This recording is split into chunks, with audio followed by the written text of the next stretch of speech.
Guys केम छो तो welcome to my new vlog. तो जो शिवबेन रमे छे शू बनावे छे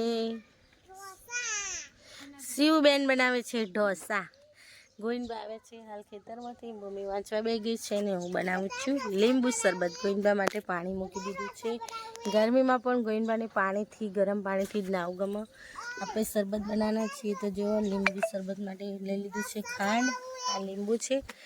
तो चलो मस्त मजानो एवो शरबत बनावी दीए गोइनबा माटे। चलो जमवानुं बनाववानुं चालू कर दीधुं छे। तो आपणे खीचड़ी मूकी दीधी छे। आजे तो हूँ बनाववानी छुं काचा केळानुं शाक। तो मैं लई लीधुं छे आदू, टामेटा ने लसण। तो पहला आदू छोलीने आपणे खाणीमां खाडी दईशुं, लसण बंने अने टामेटा ने डુંગળી ઝીણું ઝીણું સુધારી દઈશું। तो ચાલો હવે સુધારી દઈએ। जो ડુંગળી સમારું તે મારી આંખમાંથી બહુ પાણી આવે। શિવ લાવી છે કંઈક નવું, બતાવજે શિવ। छोटी पेप्सी। तो गाइस जो छोटी पेप्सी लाई है शिव जेवी है नहीं जो ने चकड़ी पेप्सी हमार विरमपुरा में फेमस पेप्सी। मैं पेप्सी खावा बेही जईए અને ધુવાણો એટલું થાય ચૂલા પર વધે એટલે તો તાણું કરે કે પણ ચૂલા પર મજા આવે બાલિકો રોયરાનું બેહીને રોધવાનું અને અંદર તો એટલો તાપ લાગો ને તો આમ રેલમ સેલમ બધું એવું શરીર થઈ જાય। ચાલો ડુંગળી પણ સમારી દઈએ અને પછી ફૂલ રેસીપી તમને બનાવું કેળાનું શાક કેવી રીતે બનાવું। તો બને રહેજો વ્લોગમાં। તો ગાઈસ આપણે કેળા લઈ લીધા છે કાચા, આ રીતે કટી આ રીતે સોલી દઈશું। પહેલા ચપ્પાથી આ રીતે સોલી દઈશું।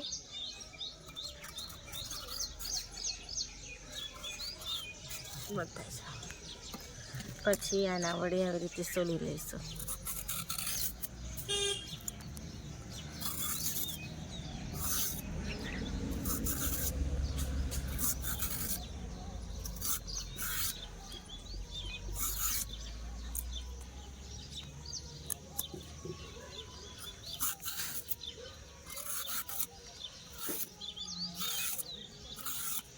मस्त मजानी जवा छोलाई गई आपणुं केळुं।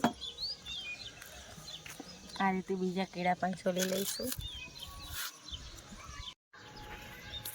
तो गाइस जो આપણે આ રીતે કેળાનું કટિંગ કરી લઈશું। જો આના તેલ ગરમ કરવા મૂકી દીધું છે। તો પહેલાં આપણે જે કાચા ફર્સ્ટ ટાઈમ બનાવીએ કેવું બનવા જોઈએ। તો ગાઈસ જો આ રીતે આપણે તેલમાં ગરમ ફ્રાય કરવા માટે કેળા મૂકી દીધા। આ રીતે ફ્રાય કરી લઈએ થોડા ગોલ્ડન કલર આવે એવો। આપણે દેશી ભાષા બોલીએ ગાઈસ આપણો એટલે તમે ખોટું લગાડતા નહીં। કાર્ય છે આવું બોલું પણ આમાં મહેસાણાની ભાષા આવી જ છે અને મને શુદ્ધ ગુજરાતી બોલવું ઓછું ગમે એટલે। તો આ રીતે આપણે ફ્રાય કરી લઈશું। તો ગાઈસ જો આપણો કલર ચેન્જ થઈ ગયો છે શાકનો કેળાનો। તો આપણે એને કાઢી દઈશું પ્લેટમાં।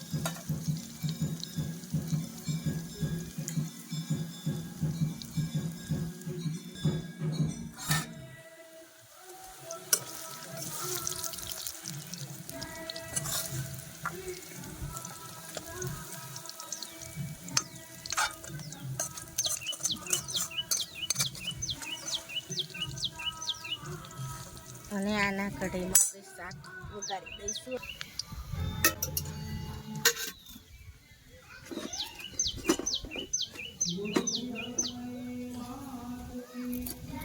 વઘાર આવી ગયો છે, રાઈ નાખી દીધી છે અંદર।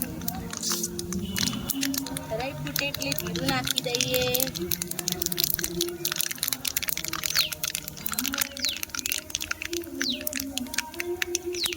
जीरु पण नाखी दईए। चालो हींग एड करीशुं, मीठा લીમડાના પાન અને આપણે જે આદુ અને લસણની પેસ્ટ છે તે નાખીશું। જોઈએ તો કેળાનું શાક કેવું બનશે।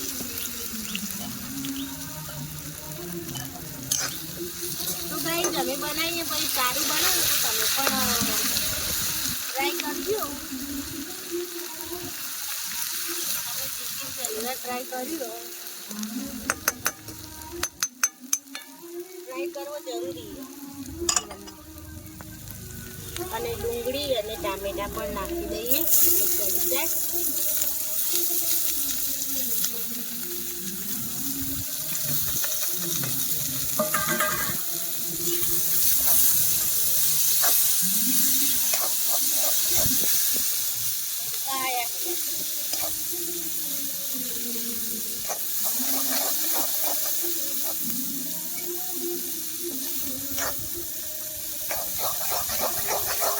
બહુ મસ્ત આવી ને ભૂમિ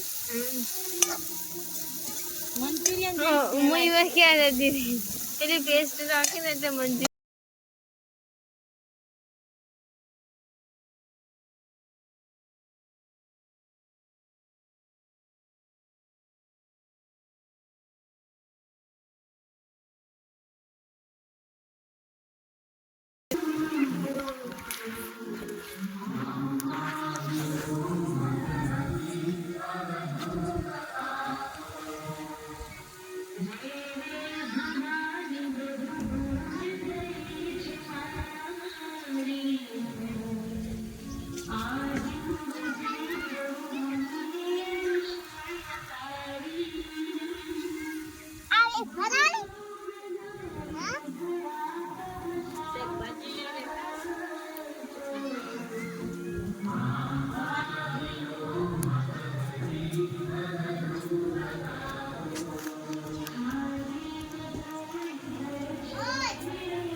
થઈ જ આપણો ડુંગળી ટામેટા ચડી ગયા લાગે છે.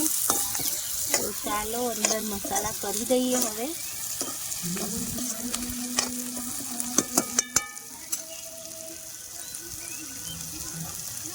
હળદર, મરચું,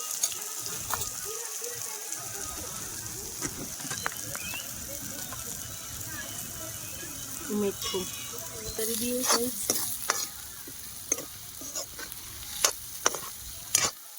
અંદર આપણે જે કેળા ફ્રાય કર્યા હતા એ નાખી દઈએ.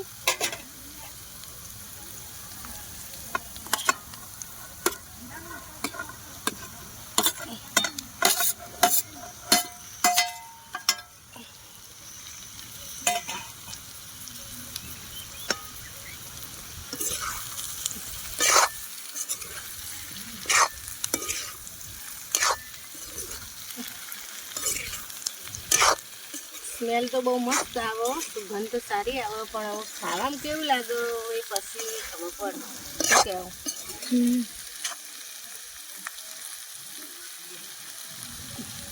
તેલનું થોડું પ્રમાણ વધુ રાખવાનું, બહુ સારું.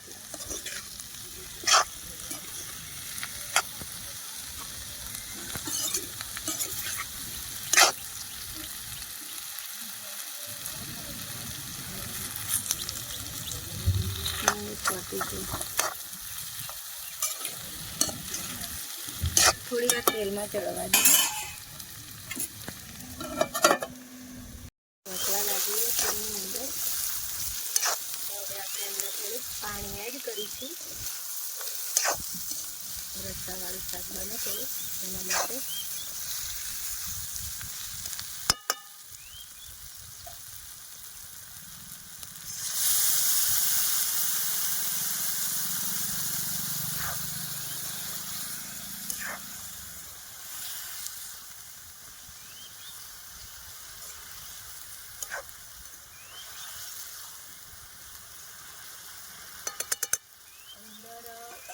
ગરમ મસાલો કરી નાખીશું.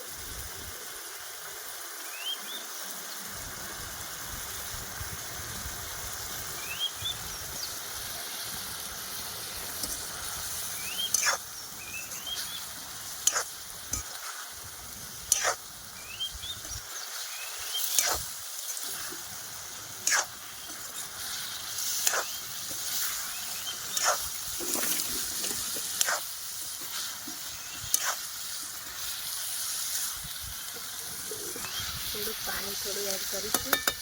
ઓછું પડી જશે.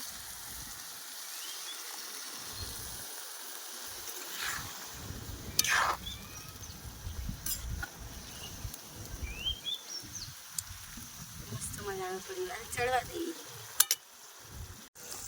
તો ગાઈઝ આપણું શાક બહુ મસ્ત મજાનું તૈયાર થઈ ગયું છે. તો ચાલો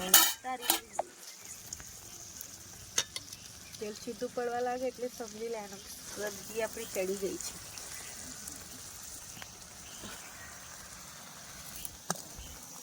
હવે રોટલી બનાવી દઈએ.